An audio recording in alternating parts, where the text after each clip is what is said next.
Thank you for being a leading smart listener. A quick word before we begin. I'm postponing episode 14, Hocus Focus, the wrap-up episode on the use of visions. It's certainly important to close the loop on how to use vision effectively in your organization. But this podcast, like any endeavor, can be steered by current events which force our attention elsewhere. Stay tuned for that episode at a later date.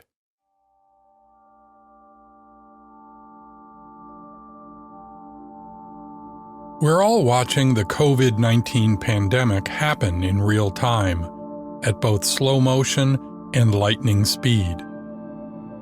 Being in a high-risk age group and living outside Seattle affords a close-up view that is, at times, frightening.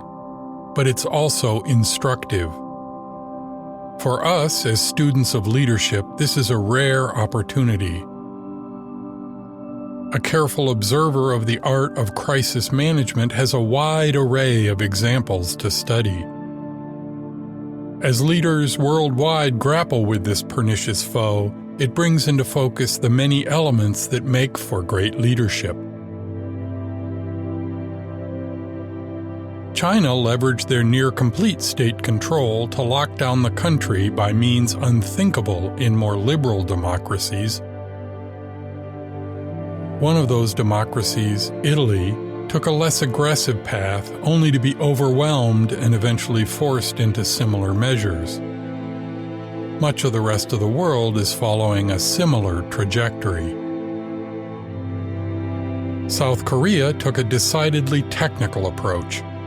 They learned the value of extensive testing when blindsided by SARS several years ago. So President Moon Jae-in immediately gathered the country's medical companies and within hours built a massive testing regime. By testing as many as they could and isolating the positives, South Korea achieved the world's lowest growth rate of infections, by far. In the United States, we see, in just one country, the entire range of ways to cope with the virus. National leadership initially downplayed the disease only to respond when it began to overwhelm. And even then, the prime directive is largely to let each state handle the problem on their own. This has produced 50 different leaders and a virtual catalog of leadership styles to study. Some have been outstanding, some far less effective. Again, as students of leadership, this is a fascinating time. I encourage you to study what leaders are saying and doing. Try to learn from the messages and actions that are most effective. This crash course in crisis management is a once-in-a-lifetime opportunity. At least we hope it is.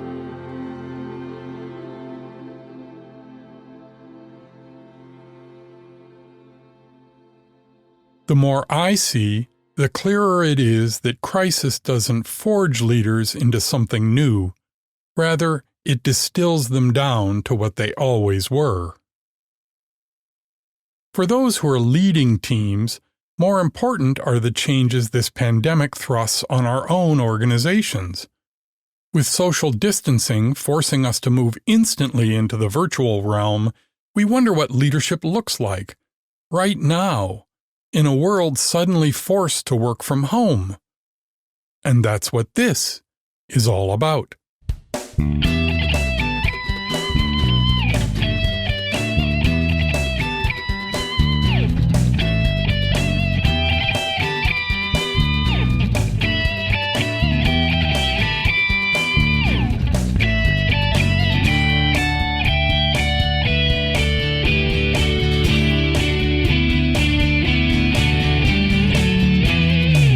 This is Leading Smart, the show about managing in the brainpower age. It's a field guide to the joys and challenges of leading and working in the modern workplace. I'm Chris Williams, your guide to the stories and ideas that I hope will inspire you to be a better leader in the world of knowledge work. This is a special episode on the challenges and techniques for leading in a virtual world. In this episode, we'll look at how to transform your face-to-face leadership style into one that works at a distance. This is episode 15, Remote Control.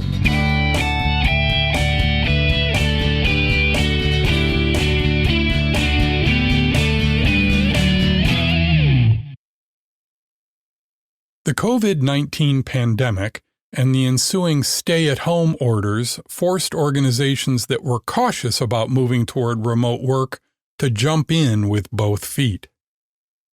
This is confusing for everyone, but represents many unique challenges for the leaders. How do they effectively communicate with their teams?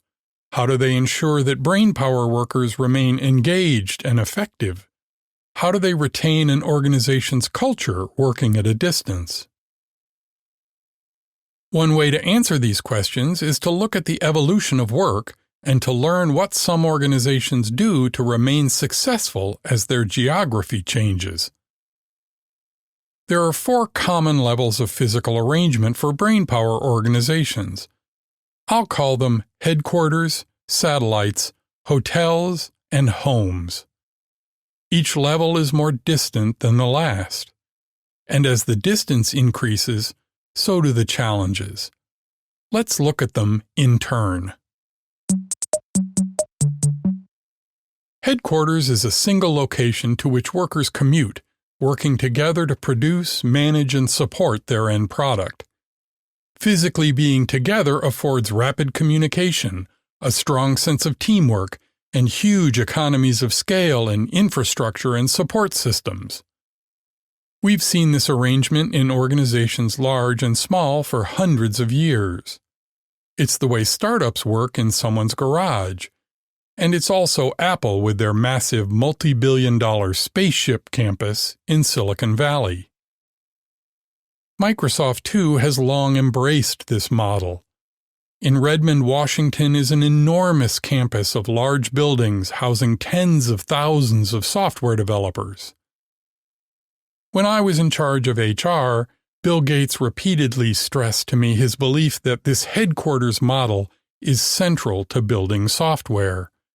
He's convinced face-to-face communication is vital. He often lauded serendipitous hallway moment interactions in the creation of great ideas. As such, we constantly built new, ever larger buildings and relocated teams to be appropriately adjacent as needs grew and changed. Today, Microsoft has torn down most of the buildings I once worked in and are in the midst of their own multi-billion-dollar campus redevelopment. All to support this headquarters model where physical proximity is paramount. From a leadership perspective, the management structure at a headquarters location is not hindered by physical distance. It's usually a traditional pyramid arrangement organized by function or by product. This structure makes it easy to communicate strategy and vision, to sort through problems, and generally to work highly effectively.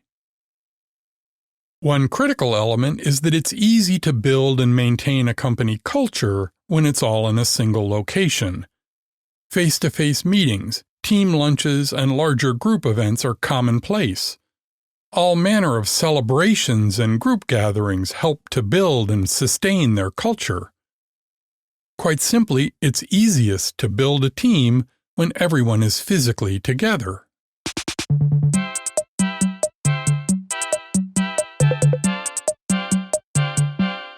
The next level of physical arrangement is satellites. An organization with a main headquarters and remote offices around the state, the nation, or the globe. Satellites are common in larger organizations, especially multinational firms where different laws and languages reward locally based sales and marketing. It's simply good business to have locals create products and marketing messages for their own culture. Many manufacturers, too, use satellite factories for easier access to raw materials. A glass plant located near large sand deposits, for example. Or they create their products closer to their customers to reduce distribution costs. a car manufacturer building in a local market to avoid shipping costs or tariffs. Many brainpower-focused organizations leverage satellites for recruiting high-quality talent. At Microsoft, I worked with senior leaders originally from India to open our first major development center there, primarily to access the incredibly deep talent pool. And companies like Amazon, Google, and Facebook have satellite offices around the world for their brainpower workers. They like where they live, and everyone benefits from lower costs than at headquarters. Traditionally, the management structure in a satellite organization is a local pyramid structure, with a single leader acting as the focal point for communications of goals and strategy, and for the success of the satellite. Physically, satellites being a mini headquarters provides many of the same benefits.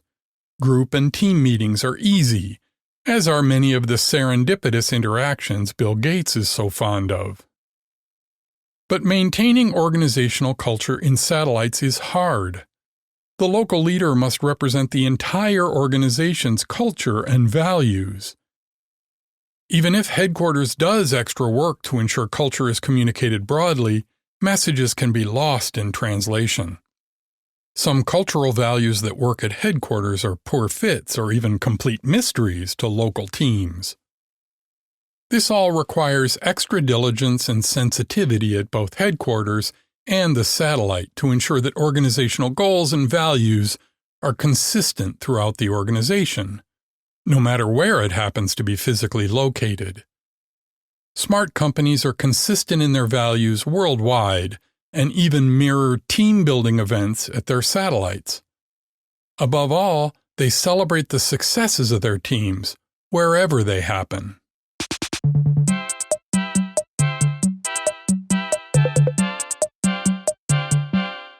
Hoteling is the next rung on the ladder of remote work. Firms, desperate to find talent wherever it is, are hiring locally and having them work out of their satellite offices, even if they work for a leader outside the local pyramid, but rather elsewhere in the organization. This hoteling has many of the advantages of headquarters or satellites. Workers get a formal office with great infrastructure. They benefit from shared company culture, even if the person at the next desk is not on their team. Smart organizations do local monthly birthday celebrations or other events to ensure everyone feels included in the company culture. Yet, in these kinds of arrangements, it's not uncommon for an employee working in one satellite to report to a manager in another satellite hundreds of miles away, who in turn may report to someone at headquarters hundreds of miles from both of them. It's difficult for even the best leaders to be effective at such distances. Many leaders are most effective in person. They lead by earning trust, through persuasion and by example. This is best practiced up close, in meetings large or small, or in one-on-one conversations, often by listening as much as talking. Also, many managers practice MBWA, management by walking around, popping in to simply chat up the team. How are things going? What can I do to help? And so on. Often this doesn't garner any specific action items, but it shows care and concern, and it's vital to spread organizational culture. How does one do MBWA hundreds of miles apart? Video calls replace in-person meetings, of course. Face-to-face is still a vital way to communicate meaning and culture, but the best organizations use it as frequently as they might have a casual hallway or MBWA interaction. Got time for a quick question? Sure. The ease of video calls makes it readily available. Best practice is to make it commonplace. Hoteled brainpower workers separated physically from their team risk being lost, even in a sea of their own company.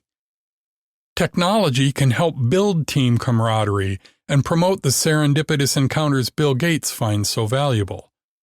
Video conferencing and messaging platforms like Slack and Teams come to the rescue.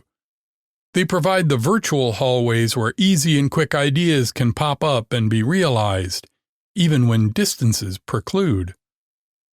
Best practice here is for companies to promote not just their business use, but casual or social use as well, all of which advances organizational culture. Fortunately, these technologies are easy and familiar for younger workers, many of whom grew up with them. It's often the leaders who need to come up to speed to make hoteling a viable model. Many smart companies excel at it and use these tools to maintain their company values and culture, even at a distance.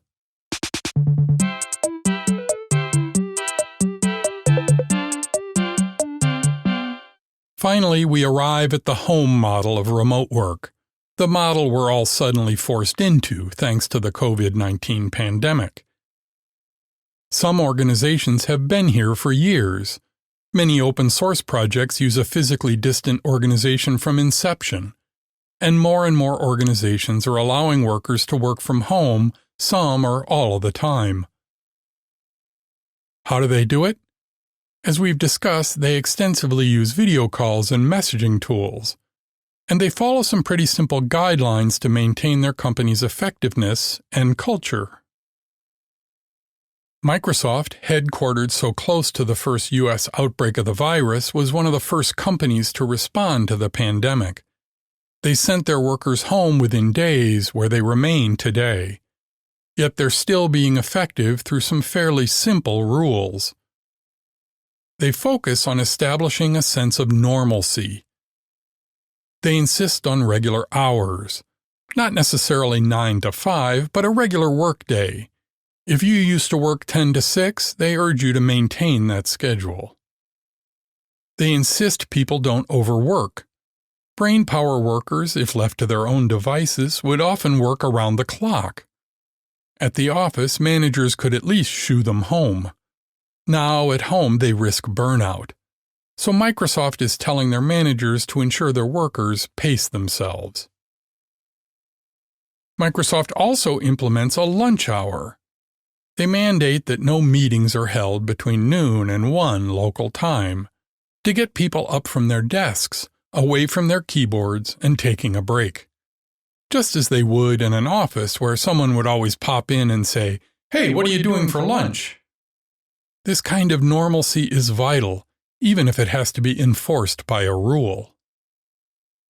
Lastly, as a substitute for the kind of cultural celebration that might happen at headquarters or a satellite, they're encouraging teams to do virtual birthday celebrations and other kinds of group activities. Anything to build and maintain a team, even when they can't be physically together.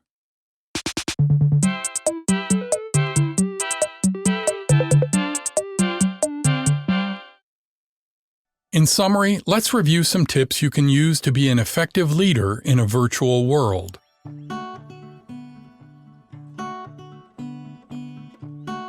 First and foremost, think of all the things you used to do as a face-to-face manager and still do them. Continue to do your one-on-one meetings as you would if you were in the office. If you used to have weekly staff meetings, do them. If you had monthly group birthday celebrations, no matter how corny they were, do those too. Simply put, don't make virtual meetings a big deal. They aren't special, they're just how you work. Do them instead of phone calls. They're so much more expressive. Face-to-face is important, as it helps to see people, especially when everyone is isolated in their homes. To that end, become expert at whatever video conferencing tool you use. Use a better microphone. Make sure you're lit from the front, or better yet, the side. Make your background interesting, even fun. Get adept at quick, spontaneous meetings. Use the mute button often. Listen more, talk less. Video calls are your new go-to tool. Be at least as good at them as you are at email or PowerPoint. And if you're one of those leaders who hates emails and has someone else do their PowerPoints, I'm afraid you can't avoid this one. Leadership without video calls in the age of work from home isn't happening. Make Zoom or whatever video conferencing you use the one tool you really learn. For MBWA, you should initiate it. Crank up an unexpected call with, "Hey, got a minute? I just wanted to check in and see how it's going." Make them casual and commonplace. It will encourage them to do it with you. Never be annoyed with an impromptu, "Hey, have a quick question?" Even if your response is, "Give me 5 minutes, I'll be right with you." The best leaders are accessible, even when separated by distance. Be sure to enforce clear guidelines. Keep regular hours and make your team do the same. Don't bother them at night, for example. Make sure you model having a real life. Oh, and make lunchtime a thing. Lastly, treat this way of working not as something special, but as the new normal. Even if it's not, the more you treat it as unusual and different, the more people will make excuses. Just treat it as the way things work, and get back to work.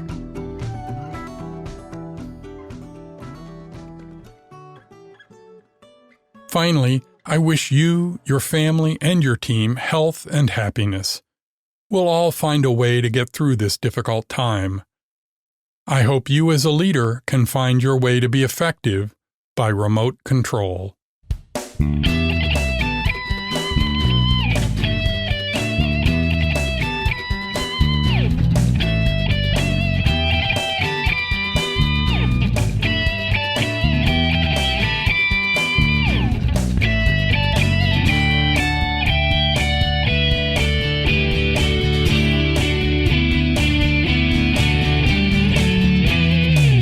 Leading Smart is from me, Chris Williams.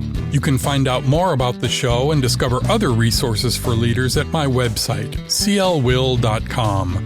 That's clwill.com.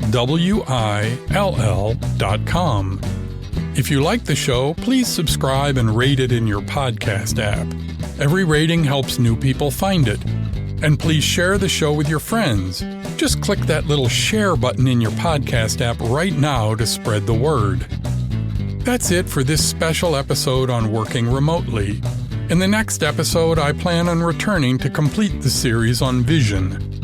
We'll discuss how to make the most of your vision through decision-making and communication. It's called Hocus Focus. I hope you'll listen.